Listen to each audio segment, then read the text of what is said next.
That's phenomenal. I think I'm beginning to explore the art of integration, both practices when it comes to mindfulness and also navigating the workplace at the same time in my sphere, in my professional sector. So I think it is an art in and of itself, but also true practice. So if you can kind of share a couple of steps for our audience to really integrate those two components into the workplace, what would those be? I think the first is a regular mindfulness practice, and there's plenty of guided meditations out there where you're focusing on your breath. You notice your mind wandering, and you bring your attention back to your breath over and over and over. And the idea there is to start to develop that skill of recognizing you're having a thought or an emotion and that your attention's wandering, being okay with that thought or emotion, but then coming back to the present.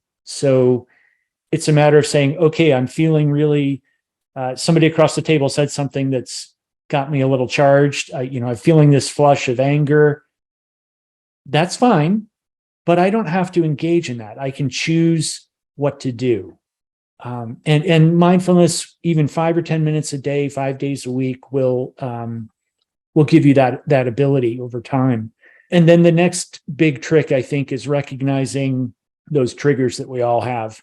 And that could be knowing that you're going into a situation that causes you some stress. Maybe you don't like giving presentations, or you have to give some feedback, like to your boss or something, really charged. And then feeling into those physical sensations and recognizing them and using them kind of like it's an early warning system to say, okay, I'm going into a charged situation for me. This is something that I've had difficulty with. So let me take a few deep breaths before I go into the meeting room or whatever it is, and just kind of calm down and step into the present.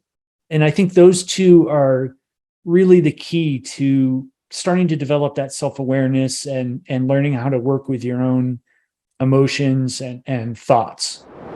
Why is it so important to engage in this level of mindful practice so that we can develop that sense of self-awareness, so we're not sabotaging our experience in life and the professional workplace?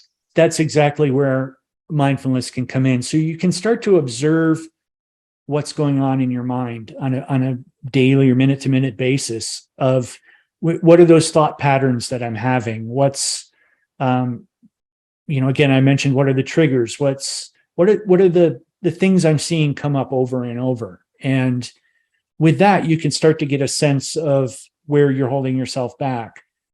Self-sabotage is really interesting because it's engaging in or not engaging in an action that will take you closer to your goal. So you're working against yourself, but there's always a hidden agenda in there. Like in some way you're protecting something, or there's something you're afraid of to move into, or there's a belief there that, an assumption or something like that. And that's where the one-on-one work can come in really, really well, because, we can dive into that on an individual basis and really start to pull that apart, tease it apart, and look at other ways of looking at the situation that might open up possibilities we didn't see before, or an entire new way of being.